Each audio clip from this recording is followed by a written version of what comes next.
कर्क लगन में हम चंद्रमा की प्लेसमेंट के बारे में लगातार बात कर रहे हैं और इस वीडियो में अब ये 12th हाउस के लिए हमारी चर्चा रहेगी। 12th हाउस जहां आपके अब मिथुन राशि है और मिथुन राशि में आपके चंद्रमा स्थित हैं। देखिए, सबसे पहले तो ये बुध का घर है और बुध के घर में यहाँ कम्युनिकेशन और इंटेलिजेंस रिप्रेजेंट होता है अगर कालपुरुष के हिसाब से देखा जाए तो। और ये डोल राशि होने की वजह से यहाँ आपको कन्फ्यूजन जरूर क्रिएट होगा, लेकिन अगर आपके बुध अच्छी स्थिति में है चार्ट में तो चंद्रमा के यहाँ प्लेसमेंट की वजह से अक्सर आप में बहुत ज़्यादा गुण डेवलप हो सकते हैं जो नेचुरली आप में होंगे। यहाँ पे एक अच्छी क्रिएटिविटी और एक अच्छी इमेजिनेशन आपको अपने अंदर देखने को मिल सकती है। ये प्लेसमेंट पे अब लेकिन किसी अन्य ग्रह का अगर प्रभाव है, जैसे अगर सूर्य जैसे ग्रह का प्रभाव है या मंगल जैसे ग्रह का प्रभाव है, इवन अगर बृहस्पति का प्रभाव है, तो ये प्लेसमेंट आपके लिए और भी ज़्यादा बेहतर साबित हो सकती है। देखिए, अब वैसे अगर देखा जाए तो लग्नेश यहाँ प्रथम भाव के स्वामी होकर ये 12th हाउस में आ गए, तो हम 12th हाउस में आने को उतना अच्छा नहीं मानते और हम यही मानते हैं कि लग्नेश जब भी 12वें भाव में स्थित होता है तो यहाँ वो काफ़ी खराब स्थिति में होता है या लगन कमजोर हो जाता है। लेकिन इस केस में ऐसा नहीं होगा, क्योंकि एक्चुअल में जो बुध का घर है ये कम्युनिकेशन को दिखाता है कालपुरुष के हिसाब से, और ये कहीं ना कहीं हमारा नेचुरल टैलेंट या हमारे नेचुरल स्किल्स का भी घर है।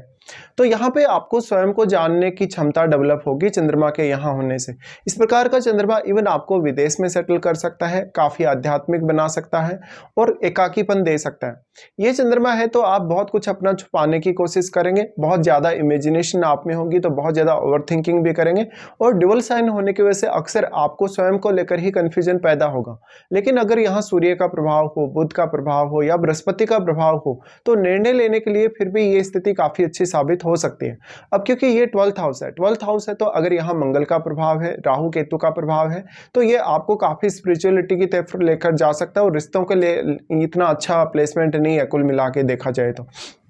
यहाँ पे अब सबसे ज़्यादा फर्क पड़ जाएगा जो भी ग्रह यहाँ अपना प्रभाव डाल रहे हैं, चाहे तो युति के द्वारा प्रभाव पड़ रहा हो चाहे दृष्टि संबंध के द्वारा, बट सबसे ज़्यादा प्रभाव तो यहाँ युति के द्वारा ही हमेशा पड़ेगा, क्योंकि जो भी ग्रह किसी अन्य ग्रह के साथ युति करेगा उस पर साथ वाले ग्रह का प्रभाव हमेशा ही ज़्यादा रहेगा। और क्योंकि चंद्रमा एक बहुत सॉफ्ट ग्रह है, सॉफ्ट ग्रह होने की वजह से यहाँ जो भी प्लेनेट अपना दृष्टि संबंध भी अगर बना रहा है चंद्रमा से, वो भी अपना काफ़ी स्ट्रॉन्ग प्रभाव चंद्रमा पर डाल सकता है। और चंद्रमा अपने से 12वें में है, अपने से 12वें में होने की वजह से मेनली इस हाउस से आपका जो कनेक्शन है वो लाइफ टाइम ही बहुत स्ट्रॉन्ग रहने वाला है। अब ये आपके मदर के स्वास्थ्य के लिए अच्छा नहीं या मदर के साथ आपके रिलेशंस के लिए अच्छा नहीं। इस प्रकार का जातक जब भी अपने रिश्तों में बहुत ज़्यादा अटैचमेंट महसूस करेगा या किसी रिश्ते से आपको कोई विशेष प्रकार का सपोर्ट जैसा आप चाहते हैं वैसा नहीं मिलेगा, तो वो किसी को बताएगा नहीं, खुद ही खुद वो अपने बारे में सोचता रहेगा। और अक्सर ऐसे जातकों के साथ कभी कभी धोखे भी बहुत ज़्यादा होते हैं, विशेष तौर पर आपके पारिवारिक रिश्तों को लेकर, आपके रिलेशनशिप या आपकी फ्रेंडशिप को लेकर।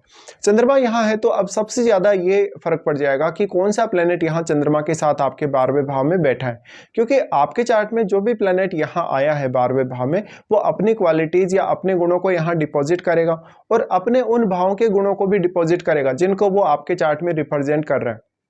इसलिए उन भावों का संबंध भी आपको जोड़कर देखना चाहिए 12वें भाव से, यानी जो जो भावों को भी कोई ग्रह रिप्रेजेंट कर रहा है और अगर वो यहाँ बैठा है चंद्रमा के साथ तो उन भावों से जुड़े हुए कार्य आपके इस 12th हाउस के माध्यम से पूरे होने की संभावना बढ़ जाएगी।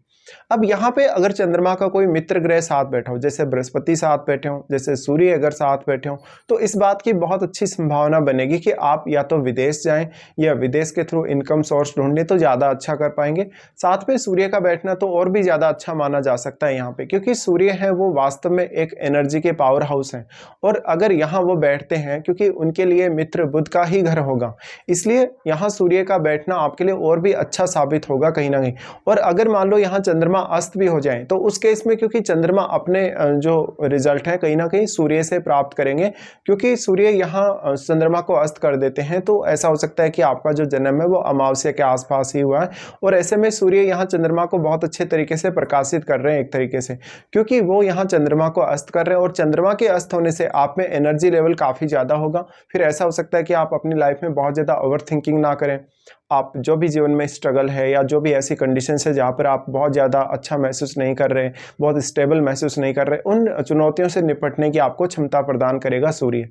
अब डिपेंड ये भी करता है कि जो भी प्लैनेट यहाँ बैठा है वो आपके चार्ट में जिन जिन भावों का स्वामी है उन भावों से किस प्रकार का आपको सहयोग मिल सकता है। जैसे उन भावों से क्या आपको धन मिल सकता है, क्या उन भावों से आपको इमोशनल सपोर्ट मिल सकता है, या किसी भी पर्टिकुलर रिश्ते के माध्यम से आपको सपोर्ट मिल सकता है।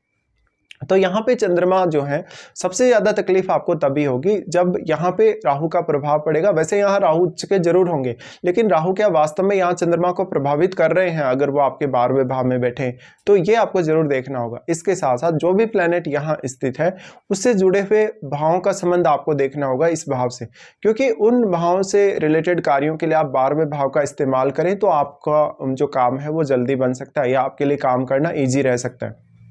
अब चंद्रमा यहाँ बैठे हैं तो जिस भी प्रकार का ग्रह यहाँ बैठेगा चंद्रमा के साथ, उसी प्रकार की आपकी मानसिक स्थिति होगी, आपके सोचने समझने का तरीका भी वैसा ही होगा, आपका व्यवहार भी कुछ हद तक वैसा ही होगा और आपके मन पर डायरेक्टली उसी प्रकार के ग्रह का इम्पैक्ट पड़ेगा। अगर कोई भी ग्रह यहाँ बहुत फायरी ग्रह है, जैसे अगर सूर्य भी है, मंगल भी है, तो ये ग्रह आपको काफ़ी ज़्यादा तत्परता दिखाने के लिए प्रेरित कर देंगे और कोई भी काम करना आपके लिए थोड़ा आसान भी होगा और आप हमेशा थोड़े जल्दबाज ज़्यादा होंगे। लेकिन अगर यहाँ बुध जैसा ग्रह बैठा हो या इवन बृहस्पति जैसे ग्रह का सपोर्ट मिलता हो चंद्रमा को, तो आप हमेशा लॉजिकल चलेंगे अपनी लाइफ में। चंद्रमा की ये प्लेसमेंट से चंद्रमा एस्पेक्ट करते हैं 6th हाउस को, और 6th हाउस को जब वो एस्पेक्ट करते हैं तो यहाँ वो आपके इनके मित्र बृहस्पति का ही घर है। तो ऐसे में चंद्रमा यहाँ काफ़ी अच्छा आपको सपोर्ट प्रदान कर सकते हैं, लेकिन क्योंकि चंद्रमा तो 12वें घर में बैठे हैं और चंद्रमा तो बहुत ही ज़्यादा सॉफ्ट है, इसलिए यहाँ जो 6th हाउस में प्लैनेट बैठा है आपके, वो ज़्यादा प्रभाव डाल पाएगा अपना चंद्रमा पर। इसलिए आपको उस ग्रह विशेष को भी देखना होगा और फिर वो ग्रह आपके चार्ट में कौन कौन से भावों का स्वामी है एक्चुअल में, उनको भी देखना होगा।